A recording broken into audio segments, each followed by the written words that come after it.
महकमा उमूर सारिफीन और अवामी तकसीमकारी उनका एक नया फरमान जारी हुआ है। जी नाजरीन, उनका नया फरमान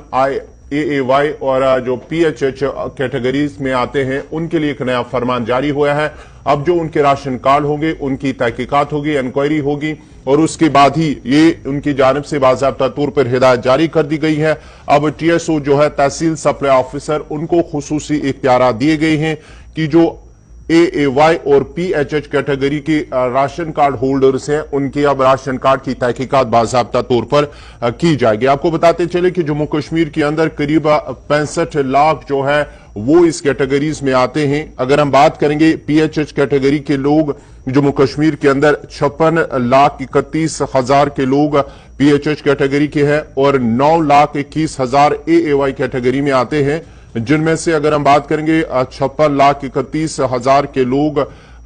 जम्मू डिवीजन के अंदर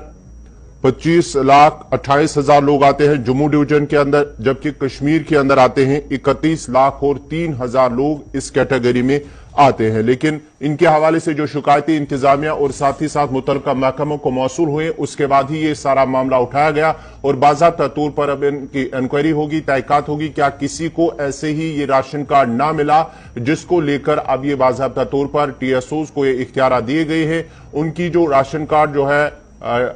PHH और AAY के उन राशन कार्डों की बाज़ाब्ता तौर पर अब इंक्वायरी होगी, तहकीकात होगी। उसके बाद ही अगर कोई गलत होगा तो उन अफसरान के खिलाफ भी कार्रवाई होगी और जो राशन कार्ड है वो कैंसिल किया जाएगा। जम्मू कश्मीर इंतजामिया का एक और बड़ा फैसला, और ये बड़ा फैसला तब लिया गया जब फूड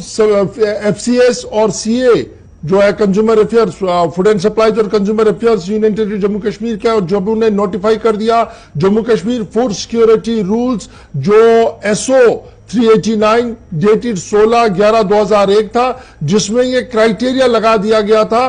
कि कौन लोग इस दायरे में आएंगे, कौन लोग इस नेशनल फूड सिक्योरिटी एक्ट से बाहर जाएंगे। और उसी को देखते हुए अब यह बड़ा फैसला लिया गया है कि कमोबेश यूनियन टेरिटरी के 60 लाख से ज्यादा राशन कार्ड होल्डर्स की अरसर 9 तहकीकात होगी।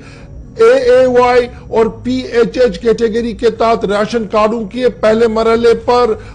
जांच होगी, स्क्रूटनिंग होगी और तहसील सप्लाईज ऑफिसर को यह इख्तियार दे दिया गया है कि वो किसी भी राशन कार्ड को कैंसिल कर सकता है। Food and supplies consumer affairs department का एक बड़ा फैसला, और इस फैसले के तहत AAY PHH जिसे आप BPL फैमिलियां भी कहते हैं जी, सोबा जम्मू के अंदर, सोबा कश्मीर के अंदर इसकी अरसर 9 तहकीकात और अरसर 9 जांच का मामला सामने आ रहा है और 65 लाख राशन कार्डों के हवाले से यह हुक्मनामा जारी कर दिया गया है। सीधे श्रीनगर, जहां से हमारे साथ हिलाल ज्वाइन कर चुके हैं। हिलाल, बहुत शुक्रिया जी ज्वाइन करने के लिए। पिछले कई महीनों से यह शिकायतें आ रही थी कि जो लिस्टें तरतीब दी गई हैं जी, उसमें काफी ज्यादा बेजाब्ती किया है। टैक्स पेयर्स को BPL में लिस्ट नाम आया है और जो BPL से वो हायर ग्रेड में चले गए हैं, और कई बार ये खबरें भी सामने आई कि सियासी असर रसूख की बिना पर ये जो लिस्ट बनाए गए थे उसी के तहत राशन कार्ड्स बने हैं। और अब जब हम ये खबर अपने नाजरीन को बता रहे हैं कि तकरीबन 65 लाख कार्ड होल्डर्स के कार्डों को अरसर 9 तहकीक होगी, स्क्रूटनिंग होगी, क्या कुछ पूरी डिटेल्स है आपके पास? बिल्कुल गौहर, या नए सिरे से सिक्योरिटी होगी उन कार्ड्स की जिसे हम BPL कहते थे या PHH कहते थे, यानी प्रायोरिटी हाउस होल्ड के अंदर जो कैटेगरी के अंदर जो लोग आते थे उनके कार्ड्स की अब असर 9 से जांच पड़ताल होगी। ये जांच पड़ताल क्यों होगी? क्योंकि सरकार को खदशा है कि साबिका जो सरकारें यहां पर रही हैं उस दौरान सियासी असर रसूख का इस्तेमाल होकर ऐसे घरानों को इस कैटेगरी के अंदर लाया गया है जिसमें उन्हें BPL के नाम पर या AAY के नाम पर उन्हें राशन मिल रही है। और सरकार को खदशात है कि यह नंबर जो 65,000 के करीब या 65,000 के आसपास है, जिसमें 56 लाख घराने ऐसे हैं जो PHH के अंदर आते हैं और बाकी जो 9 लाख के करीब आसपास है, 9,20,000 के करीब जो बाकी घराने हैं वो AAY के अंदर आते हैं। और सरकार को खदशा है कि यह नंबर डाउन हो सकता है। लेकिन जब हम पब्लिक के अंदर देखते हैं, मुख्तलिफ सेटअप्स पे देखते हैं, उमूरी सार्फिन के कुछ जिम्मेदारों के साथ जब हमने बात की तो उन्होंने कहा कि अगर ये सिक्योरिटी हो भी जाती है तो उससे ज्यादा फर्क नहीं पड़ने वाला है। लेकिन गवाह हमें देखना होगा कि पे दर पे ऐसे फैसले लेफ्टिनेंट गवर्नर इंतजामिया की जानब से लिए जा रहे हैं, जिसमें पब्लिक की इन्वॉल्वमेंट है। चाहे वो पहले इन्हिदामी मुहिम थी, जिसे इविक्शन ड्राइव भी कहते हैं, और उसके बाद प्रॉपर्टी टैक्स हो, और अब एक बड़ी आबादी जो है वो इस एवाई और उसके साथ साथ पीएचएच हाउस होल्ड जो है ऐसी कैटेगरीज के अंदर आते हैं, और अब उन्हें भी कहीं ना कहीं परेशानी से गुजरना पड़ेगा, क्योंकि अब डॉक्यूमेंट सबमिट करने होंगे। अब इतना ही नहीं है,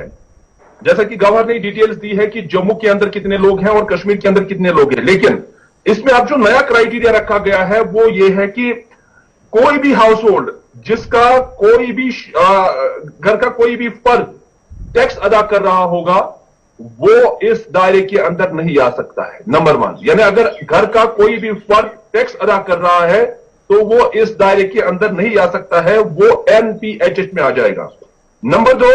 कोई भी बिजनेसमैन जिसका सालाना टर्नओवर 25 लाख रुपए या उससे ज्यादा है जी, वो भी इस कैटेगरी के अंदर फॉल नहीं कर सकता है, यानी वो भी पीएचएच के दायरे में आकर, इस कैटेगरी में आकर राशन हासिल नहीं कर सकता है। कोई भी शख्स जिसकी जमीन 10 कनाल और अगर ज्वाइंट फैमिली में है तो 20 कनाल, और वो शहरी इलाकों में रह रहे हैं, और शहरी इलाकों में रहने वाले 10 कनाल सिंगल फैमिली और ज्वाइंट फैमिली में अगर है तो 20 कनाल जमीन अगर है तो वो भी ये जो है राशन हासिल करने के अहल नहीं होंगे। गांव देहात के अंदर या जो हम कहेंगे बालाई इलाकों के अंदर 30 कनाल जिसकी जमीन है और अगर वो सिंगल फैमिली है तो 30 कनाल जमीन है तो वो ये राशन हासिल नहीं कर सकता है, और इसके साथ साथ अगर ज्वाइंट फैमिली में है तो 50 कनाल जमीन है तो फिर भी वो ये राशन हासिल नहीं कर सकता है। कोई भी गैजेटेड पोस्ट पर कोई भी ऑफिसर जो हो या उसके इक्विवेलेंट किसी भी रैंक पर कॉर्पोरेशन या किसी बोर्ड या किसी ऑटोनॉमस इदारे के अंदर काम कर रहा हो, वो भी ये राशन हासिल करने का अहल नहीं होगा। लेकिन आखिर पर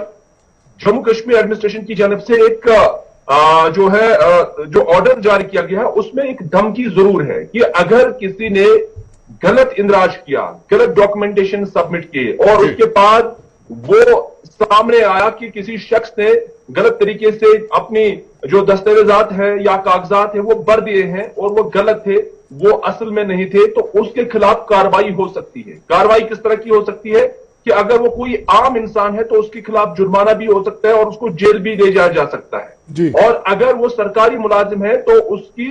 नौकरी भी जा सकती है, और उसके साथ साथ जो उसका राशन कार्ड है वो पहले से ही सरकार ने दोनों कैटेगरीज के अंदर कहा है कि वो कैंसिल हो सकता है। तो इस तरह से सरकार ने जो इसमें छड़ी रखी है वो सख्त है, और अब देखने वाली बात होगी कि पब्लिक का रिएक्शन इसमें किस तरह का नजर आएगा और पॉलिटिकल लीडर्स भी इस पर क्या कुछ करेंगे, क्योंकि इस तरह की चीजें सिर्फ जम्मू कश्मीर के अंदर नहीं है बल्कि हर किसी स्टेट के अंदर एक पॉलिटिकल इन्फ्लुएंस होता है जिसके जरिए से फिर इस तरह के इंदराज होते हैं। लेकिन यहां पर फूड एंड सप्लाईज की कुछ जिम्मेदारों के साथ जो मेरी बात हुई है तो उन्होंने कहा कि ज्यादा फेरफेर नहीं होगा, ये कुछ 0.कुछ% के अंदर इस तरह का फर्क जो है वो यहां देखने को मिल सकता है। अच्छा जी, एक तरफ से पहले राशन का मामला ही था कि चंद किलो चावल मिल रहे थे, फिर चीनी कहीं पर नहीं है, आटा मिल नहीं रहा है। कश्मीर सूबे की बात करें, जम्मू सूबे की भी अपनी परेशानी है, तो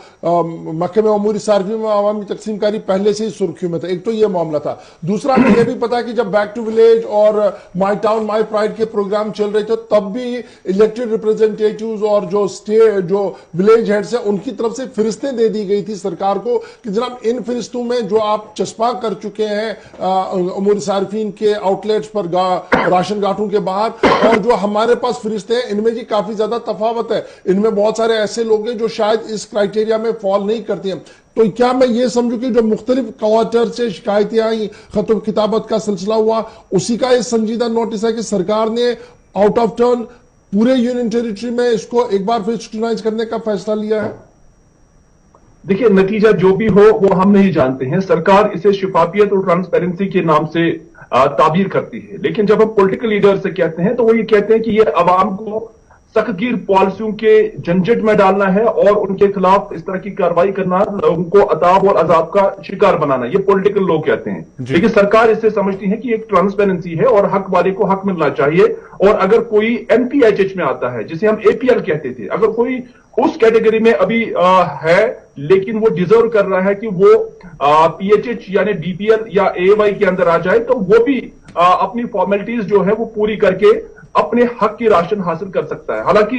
नेशनल फूड सिक्योरिटी एक्ट के तहत जो तमाम राशन है वो मरकजी सरकार उसकी जो जिम्मेदारी लेती है। तो अब जम्मू कश्मीर सरकार ने ऐसा क्यों किया है, ये जो है मौजूद बहस बना हुआ है और एक सवाल भी बना हुआ है। चलिए, बहुत शुक्रिया हमारे साथ हिलाल ज्वाइन करने के लिए। फिलहाल आपकी हम सब की राशन कार्ड्स को स्क्रूटनाइज किया जा रहा है और तकरीबन 65 लाख राशन कार्ड ऐसे हैं जी जिनको स्क्रूटनाइज करने की बातें हो रही है। और यह सिलसिला बड़ा इंपॉर्टेंट है क्योंकि पिछले कई दिनों से हम इस तरीके की बातें सुन रहे थे कि जनाब काफी ज्यादा नाइंसाफियां हो रही है मुख्तलिफ जगहों पर, जो है ये सिलसिला चल रहा था। पॉलिटिकली इस पर रिएक्शंस भी आ रही है, पॉलिटिकल पार्टीज का मानना है कि जनाब इस तरीके का माहौल नहीं होना चाहिए। डॉक्टर हरबख्श सिंह साहब ये खुद इलेक्टेड रिप्रेजेंटेटिव भी है लेकिन तर्जुमान भी है पीडीपी के, मेरे साथ इस वक्त फोनलाइन पे है। डॉक्टर साहब बहुत शुक्रिया जी ज्वाइन करने के लिए। मामला जम्मू कश्मीर इंतजामिया के फैसले का है जहां पर सरकार यह फैसला ले रही है कि हमने जी तकरीबन 65 लाख यूटी के राशन कार्डों को दोबारा से स्क्रूटनाइज करना है। टीएसओ को इख्तियार दिए गए हैं कि वो किसी भी राशन कार्ड को कैंसिल कर सकते हैं। एवाई और बीपीएल फैमिलियों को अब बाकायदा तौर पर अरसे 9 देखा जाएगा। क्या मैं ये समझूं कि जो फीडबैक अवाम का था उसका असर अब सामने आ रहा है?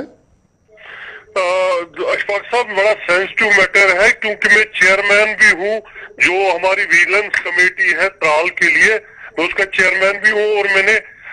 कल मीटिंग भी रखी हुई है विजिलेंस कमेटी की जो फूड की है त्राल ब्लॉक की। 2 मामले हैं। एक है कि इनका जो लोगों ने शिकायतें की होती हैं, या दूसरा होता है कि जैसे एक घर में एक भाई नौकरी लग गया तो जॉइंट फैमिली है तो उनको अलग अपना राशन कार्ड करना है, उसके लिए अभी इजाजत नहीं मिल रही है कि हम जी वेरिफिकेशन कर रहे हैं। और कहीं पे कुछ थोड़ा बहुत जो लगता है कहीं पे कि जो इन्होंने एक नया क्राइटेरिया सेट किया है, तो 2 चीजें होती है। एक होता है कि हम आवाम को सहूलियत दें, तो मेरा मानना है कि जैसे हम कल मीटिंग कर रहे हैं तो हम उसमें देखेंगे कि लोगों को ईज आउट कैसे हो, लोगों को तंग करने की पॉलिसी ना हो कि टीएसओ जाएगा, एक घर की शिकायत हो गई उस घर को जाएगा, वहां बोलेगा इसका जी मकान पुख्ता है, इसको एक गाड़ी भी है वहां पे, इसको जी राशन नहीं मिल सकता। वैसी भी बहुत सारी शिकायतें आ रही हैं। तो मुझे लगता है इसमें गवर्नमेंट को बड़ा सीरियसली देखना पड़ेगा क्योंकि सिर्फ शिकायत बेसिस पे हो रहा है। जो जनरल एक पॉपुलेशन को सिक्योराइज करने की बात है वो नहीं अभी हो रही है ग्राउंड पे। तो ये है कि किसी ने किसी को फोन किया, कोई शिकायत, लेकिन अब तो लेकिन डॉक्टर साहब अब तो ये मामला ही नहीं रहा ना। सरकार तो out of turn entire union territory के 65 लाख से ज्यादा ये जो राशन कार्ड हमारे हैं उनको स्क्रूटनाइज कर रही है। और अगर किसी को कोई एतराज है वो टीएसओ के पास जाके बता दें कि जनाब मेरा क्यों काट रहे हैं आप। अभी 100% मैंने आपको कहा इशफाक साहब, मैं कल विजिलेंस कमेटी की मीटिंग ले रहा हूँ त्राल के लिए, मैं उसकी लेवल पे आपको बताऊंगा कि अभी वो ग्राउंड पे वो सिचुएशन वैसा नहीं है। अगर कहीं हो रहा है सिर्फ शिकायत बेसिस पे ही हो रहा है कि किसी ने किसी अच्छा, ये भी तो सही था कि कुछ इलेक्टेड रिप्रेजेंटेटिव्स ने सरकार को लिखा था कि जनाब लिस्टों में काफी ज्यादा गड़बड़ी है, इसको ठीक किया जाए, स्ट्रीमलाइन किया जाए। बिल्कुल बिल्कुल इशफाक साहब, हमें कोई हर्ज नहीं है अगर मुस्तहिक को मिलता है और जो मुस्तहिक नहीं है, जो क्राइटेरिया में नहीं आता है, अगर वहां कोई उसमें किसी को कोई एतराज नहीं है, लेकिन काफी सारी जगहों पे जो मुस्तहिक लोग हैं उनको नहीं मिल रहा है, या अगर कोई अपने बाप के साथ जिसका कार्ड बना हुआ है, फादर कहीं कोई रिटायर्ड एम्प्लॉई है, 4 बच्चे हैं, उनको सेपरेट कार्ड नहीं मिल रहा है। ये कहते हैं जब तक हमारी ये वेरिफिकेशन कंप्लीट नहीं होगी आपको कार्ड नहीं मिलेगा। सो हमारी कोशिश रहेगी कि जितनी जल्दी वेरिफिकेशन हो जाए और एक डाटा तैयार हो और जो मुस्तहिक लोग हैं उनको हक मिले, उसमें किसी को कोई प्रॉब्लम नहीं होगी। चलिए, बहुत शुक्रिया जी डॉक्टर साहब ज्वाइन करने की बात है, सिर्फ शिकायतों पे ही एक्शन हो रही है, उस पे गवर्नमेंट को सोचना पड़ेगा। बहुत शुक्रिया जी डॉक्टर साहब ज्वाइन करने के लिए। फिलहाल खबर मैंने